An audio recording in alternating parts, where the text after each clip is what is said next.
hogaamiyaha aqlabiyadda baarlamaanka Kenya Aadan Barre Ducaale ayaa sheegay inay sharci ka soo saarayaan dadka lagu helo in si anshaxumo ay u isticmaalaan baraha bulshada. hadalkan ayuu ka jeediyay mas'uulku xaflad uu kaga qayb galay magaalada Gaarisa ee gobolka Waqooyi Bari ee dalkan Kenya. wariyaha telefishinka RTN uga soo warama magaalada Gaarisa Haashim Maxamuud oo Baraar ayaa ka waramaya.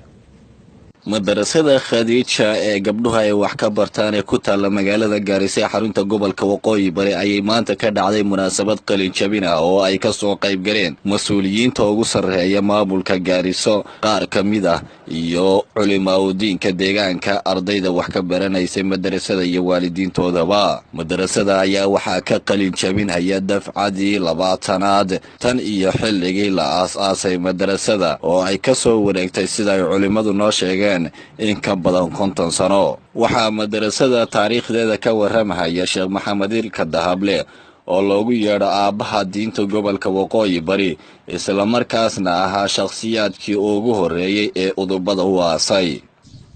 markay bilaabanaysay gabdho iyo wax ka uma bilaabanin, waxay ku bilaabatay hooyooyinkii gabdhaha dhalay oo aad u baahday inay diintii wax ka fahmaan iyo u bilaabatay. Iminkana waxaanu ka wareysanaynaa geedi socodka iyo xaaladii ugu dambeysay ee madarasada mudiirka madarasada Sheekh Ismaaciil. alxamdulillah madarasadu 20 sano hadda ay jirsatay intay ardayda dhameynayeen. kooxda maanta baxaysana waa kooxdii 20aad, tiradooduna wuxuu ahaa 68 arday. hogaamiyaha aqlabiyadda aqalka baarlamaanka dalkani Kenya Aadan Barre Ducaale oo munaasabada qayb ka ahaa ayaa waxa uu sheegay in dalkani Kenya uu sharci ka soo saaray dadka sida anshaxumada u isticmaala social media ugu horeeya Facebook, Twitter iyo WhatsApp, isla markaasna talaabo sharcigaasi waafaqsan laga qaadi doono ruuxii waxyaabaha anshaxumada ku kaca. baarlamaanka insha Allah wiilkan waxa la keenayaa sharci ka shaqeynaya si loo maamuli doono Facebook iyo WhatsApp iyo waxa.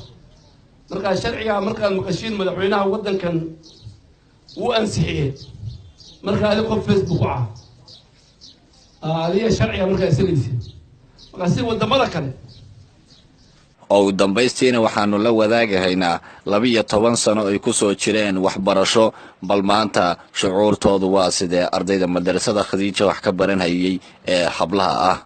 aniga ka mid ah ardayda takharujan madarasada Khadiija, magaceygana ah Farxiyo Iimaan Shafad.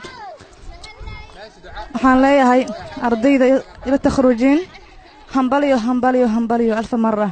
maxaa halkan uga hambaleynayaa dhammaan ardayda ila midka ah oo ka qalin jabisay madarasada Khadiija. waxaa guud ahaan gobolka iyo geyga muslimiintaba si habsami looga socda qalin jabinta madarasooyinka iyo macal salaameynta loo sameeynayo ardayda ka qalin jabinaya fasalka 12aad ee madarasada. waxaa sidoo kale la xirayaa goobaha diiniga si loogu diyaar garoobo bisha barakaysan ee Ramadaan.